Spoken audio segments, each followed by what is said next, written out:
Quran, in contrast, holds one universal message. It holds one universal truth because we believe it is the last word and should not be adjusted just because we are in a different period of time, right? Now, if you have a look at the stories of the prophets, for example, you'll see that there is lessons in them, there is values in it for both spiritual growth or morals and ethics that can be applied to societies. One of such verses is when Allah speaks to the children of Israel, and He reminds them, in fact.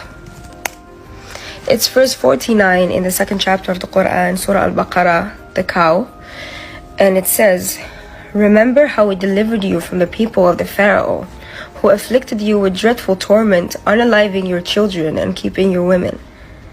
Now in that was a severe test from your Lord." You know how history always repeats itself in cycles? Just because the roles have switched does not mean this cannot be applied to today, because it very much is happening till this day.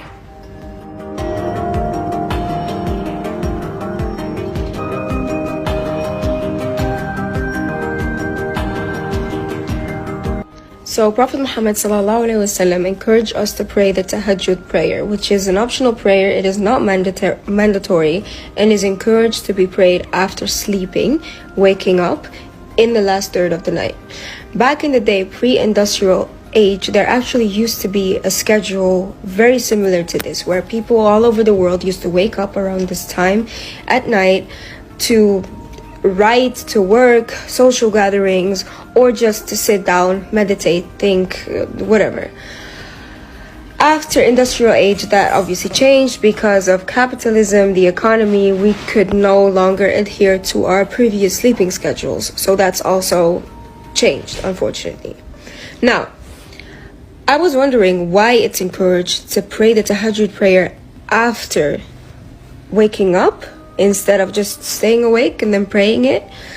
So I did some research, and turns out in Islam we actually believe that when man is sleeping, our consciousness, our soul is with Allah, it's with God. We are not here. We are not in wakefulness, and it is usually a short period of time, especially during the REM sleep, where we're just fully, we're not here. Now, as we are sleeping, the specific patterns of electrical activity in our brain are referred to as delta waves. Now, delta waves are dominant during deep sleep, and they hold slow and high amplitude, which is usually associated with the restoring processes and unconsciousness. Because when you sleep, your body, your brain restores itself. That's why sleep is so important. Now, as we slowly wake up, our brain moves to theta waves, which is associated with lighter sleep stages, or stages of like meditation, concentration, silence, creativity, and certain types of learning. Like we learn new patterns, neural pathways are created in our heads during that stage especially. Now, when we wake up from the Tahajjud prayer, our brain is transitioning from delta waves to theta waves, and this period is referred to as the hypnopompic state. And that is when our mind is still partly in sleep mode and it exhibits more theta waves.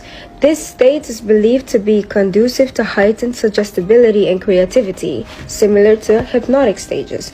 So when we are praying the prayer and reciting the words, we are even more akin to actually registering what we are saying in that moment, which is maybe why that prayer is known to be the closest prayer to Allah, because we are not fully here. Like our consciousness is still partly in the dream world, the barzakh, we usually call that also.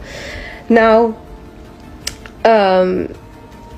this state just allows for deeper introspection, and it is also linked to dopamine, serotonin, that is usually also released during prayer because of the relaxation that we go through. And I think it just strengthens our intentions in that moment, because we are subconsciously just registering new neural pathways inside of our heads. And I think that's really interesting. Just theory, never facts. I just think this is very interesting, and I hope you thought it was too.